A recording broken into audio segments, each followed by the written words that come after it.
Tu as un projet, mais tu n'arrives pas à t'y mettre. Et plus les jours avancent, plus tu te sens nul parce que tu n'y arrives pas. Tu procrastines. Et si dans 10 minutes, après cette vidéo, tu y voyais déjà plus clair? Allez, pari tenu.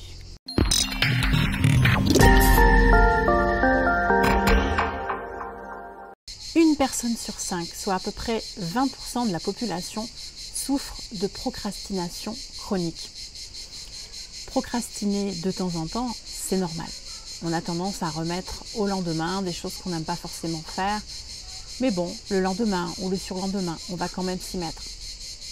Quand vraiment on est perturbé par de la procrastination, c'est que ça dure vraiment trop longtemps et c'est trop récurrent.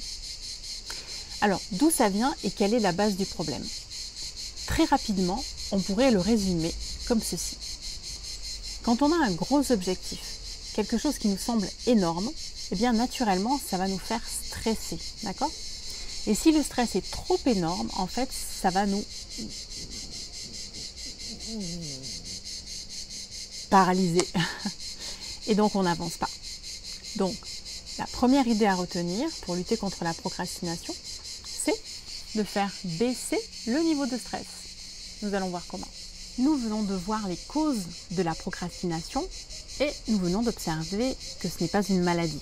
Ok ? C'est plutôt un mode de fonctionnement relié à un objectif particulier. Il y a de fortes chances que vous ne procrastiniez pas avec tout, d'accord, mais avec certaines choses. Et le problème, c'est quand c'est sur des choses vraiment signifiantes et importantes pour vous. Alors, la première chose à faire, sur quoi, déjà, posez-vous la question, si vous regardez cette vidéo, sur quoi vous avez tendance à procrastiner? Sur quoi vous procrastinez là, maintenant, pour être le plus concret possible? Prenez le temps d'y réfléchir. Tiens, c'est vraiment sur ça que je procrastine. Je me rends compte que quand je me dis, je vais me mettre à faire ça, je vais mettre en place ce projet, je vais faire cette action, je vais avancer là-dessus, et je vois qu'il y a toutes sortes de stratégies qui me font partir à droite et à gauche, et m'empêche de rester focus sur ce que je m'étais engagée à faire. Alors, la première chose à voir, si ça y est, vous avez la chose sur laquelle vous procrastinez en ce moment, c'est de vous demander si c'est un vrai désir.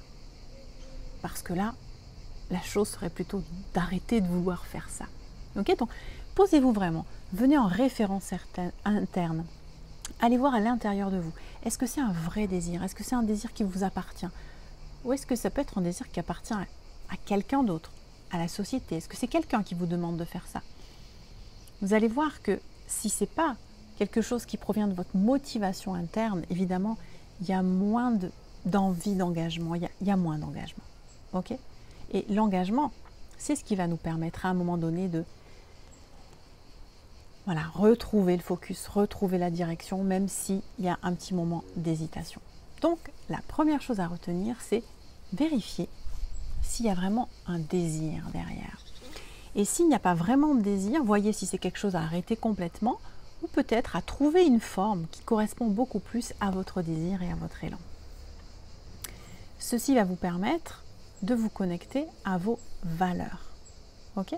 S'il y a un désir, c'est qu'en général, ce désir nous amène à vivre selon certaines valeurs. De faire ce que vous aimeriez faire et que vous ne faites pas jusqu'à présent va vous permettre d'avoir une idée sur vous-même, de valider quelque chose à propos de vous et de votre être grâce à ce faire.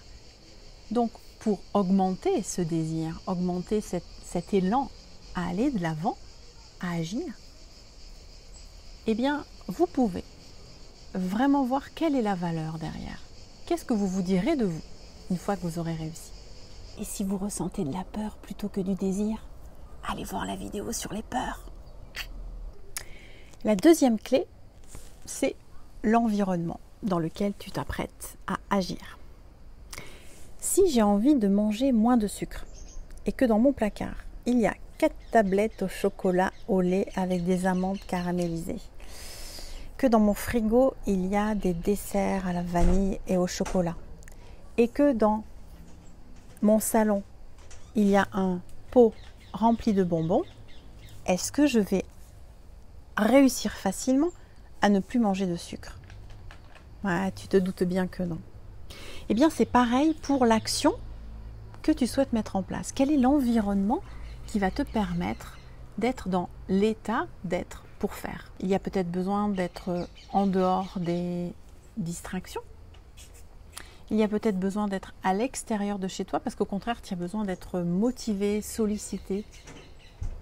Réfléchis à ce dont tu as besoin au niveau de ton environnement pour enclencher de manière vraiment pérenne, sérieuse, tranquille ton action. La troisième clé est à mon avis l'une des plus importantes. On a parlé en introduction que ce qui générait du stress et donc de la paralysie était que l'objectif pouvait être un petit peu trop grand, trop lourd, trop stressant. En fait, il est trop éloigné. Et quand on le voit de là, c'est comme si je me disais, il faut que j'aille tout en haut de ces 1732 marches. Vous voyez, et en plus, je ne suis pas sportive.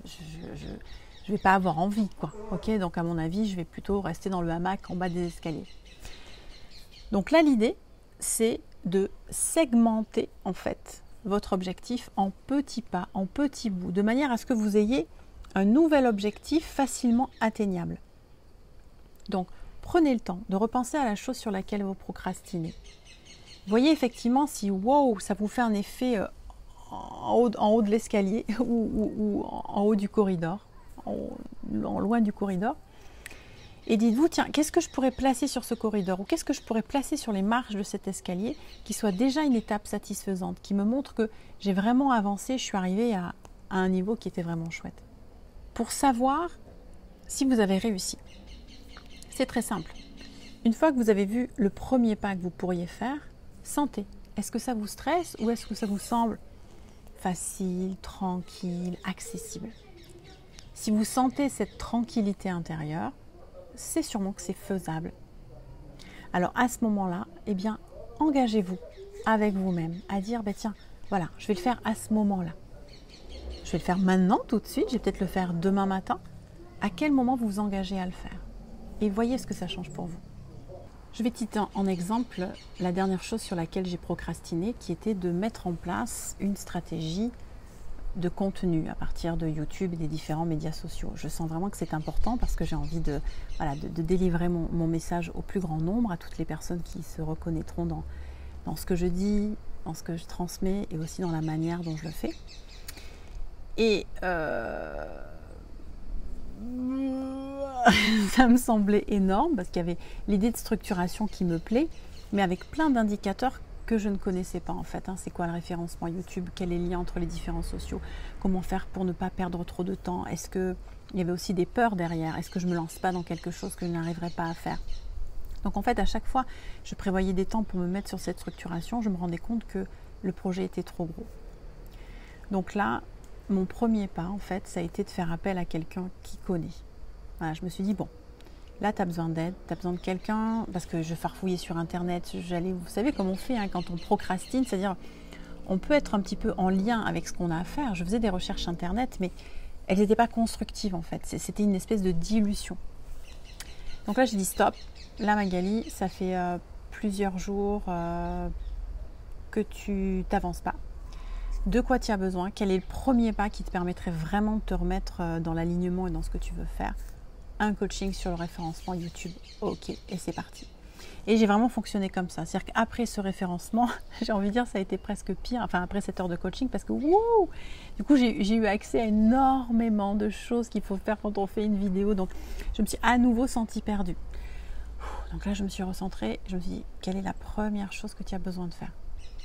Et j'ai senti que c'était une liste en fait de toutes les vidéos que j'avais envie de faire. Donc vous voyez, à chaque fois, je garde l'objectif qui est un petit peu stressant effectivement parce que c'est quelque chose que je ne maîtrise pas du tout, qui a l'air compliqué, etc. Mais je me dis bon, quel est le pas que je me sens de faire en fait, qui m'appelle et qui je sais va nourrir l'objectif. Ok?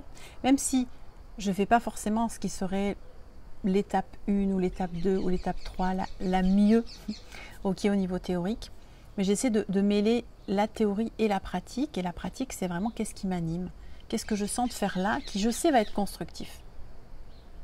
Donc c'est vraiment ce que je vous invite à faire avec votre propre projet, avec la chose sur laquelle vous procrastinez. Et puis pour finir, la procrastination, qui n'est pas une maladie. La procrastination dont les causes sont finalement le stress et une raideur, une rigidité interne, quelque chose qui se ferme. Comment agir dessus sans forcément y mettre du cerveau gauche? Eh bien, je t'invite par exemple à danser. Quand tu sens que tu es en train de procrastiner, et que tu vois que tu es en train de te flageller et j'avance pas et j'y arrive pas, etc. Moi, ce que je t'invite, c'est clac, c'est couper le cerveau gauche et danser. Prends le temps de marquer en commentaire sur quoi tu procrastines et tu te prends la tête. Et si tu as besoin d'aide, eh ben, voyons ensemble quel est le premier pas que tu pourrais faire qui va te permettre de déstresser et de repasser à l'action.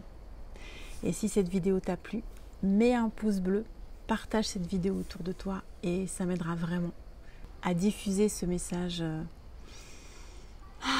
de remise au calme et d'alignement sur ton projet et sur ta vie. À bientôt!